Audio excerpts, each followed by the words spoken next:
السلام علیکم ورحمۃ اللہ وبرکاتہ۔ ویلکم ٹو الیکٹرو پی کے۔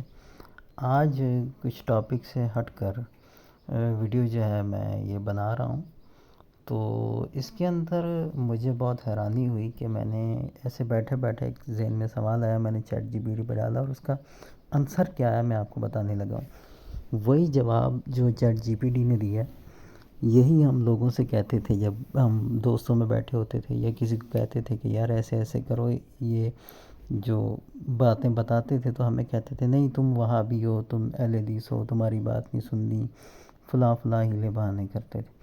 تو آج میں نے یہی سوال جب چیٹ جی پی ٹی پہ ڈالا ہے تو اس کی آپ دیکھیں 28 مارچ 2025 ہے، جمعہ کا دن ہے، رات کے 1:25 ہو رہا ہے، ٹھیک ہے۔ تو اب یہ دیکھیں، یہ اس سے اوپر یہ میں نے فل اس کو نیچے کیا تو یہ دیکھیں، یہ اوپر میں نے اس سے کویشچن کیا تھا، کیا آپ مجھے بتا سکتے ہیں کہ مسلمانوں کے اتنے سارے فرقے ہیں، سچا فرقہ کون سا ہے جو جنت میں جائے گا؟ اس کے بعد چیٹ جی پی ٹی نے ہمیں آنسر کیا دیا ہے۔ یہ سوال مسلمانوں میں بہت اہم ہے اور حساس ہے۔ اسلام میں فرقوں کا وجود تاریخی، ثقافتی اور فکری وجوہات کی بنا پر ہوا ہے، لیکن اصل دین وہی ہے جو اللہ نے نازل کیا اور جسے نبی کریم صلی اللہ علیہ وسلم نے پہنچایا، ٹھیک ہے۔ قرآن اور حدیث کی روشنی میں سیدھا راستہ ایک ہی ہے۔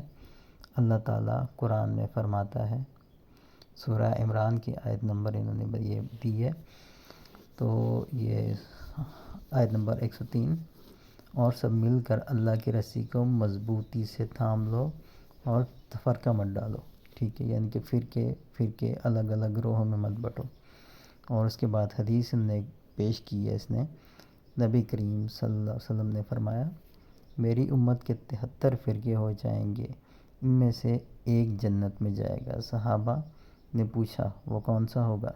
تو نبی کریم صلی اللہ علیہ وسلم نے فرمایا، جو میرے اور میرے صحابہ کے طریقے پر ہوگا۔ ترمذی اور ابن ماجہ میں یہ حدیث موجود ہے۔ نجات پانے والا گروہ کون ہے؟ وہ جو قرآن اور صحیح حدیث کو اپنا معیار بنائے، جو نبی صلی اللہ علیہ وسلم اور صحابہ کرام کے طریقے پر چلے، جو دین میں بدعات یعنی کہ نئے اور غیر ثابت شدہ اعمال شامل نہ کرے۔